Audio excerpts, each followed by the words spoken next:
በዚህ 6 ዓመት ራስ ላይ መስራት ከጀመርክበት ጊዜ ጀምሮ እስካሁን መሃል ላይ ደወረስት የምትለው ታይም ምን ነበር? ፊውቸር ኤክሰንስ ጀመር ነው። ፊውቸር ኤክሰንስ ጀመር ስለ ምንም ኤክስፔክቴሽንን ሚት የሚያደርግ ነገር አልገጠመኝምና ደሞስ በቃ ዲፕሬሲንግ ሞመንት ነበር። ከሀገር መውጣት አስቤ ነበር። ላይክ ትዳር ላይ ስለሆንኩኝ ደግሞ ገባ እሱም ከባድ ነው።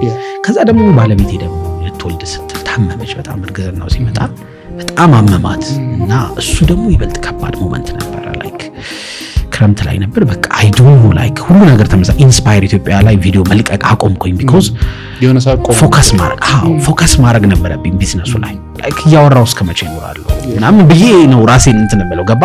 ቢኮዝ በቃ የቢዝነስ ማይንድ ሴት ኢግናይት ሲያደርግ ማውራትን ቁም ነገር ማድረግ ታቆማል። እኔ ስልጠና ስሰጥ ላይክ አይ ዶንት ኖ በአመት ማገኘውን ገቢ በአንድ ቀን ላገኘው እችላለሁ። ስልጠናዎች ላይ እንደዚህ እንትኖች ስጋበዝ ለድርጅቶች ምናምን እና እሱን ሁሉ ተውኩት። ቢኮዝ በቃ ፎከስድ የሆነ አፕ ነው የምሰራው እና ያ ጥፋት ነበረ ገባ።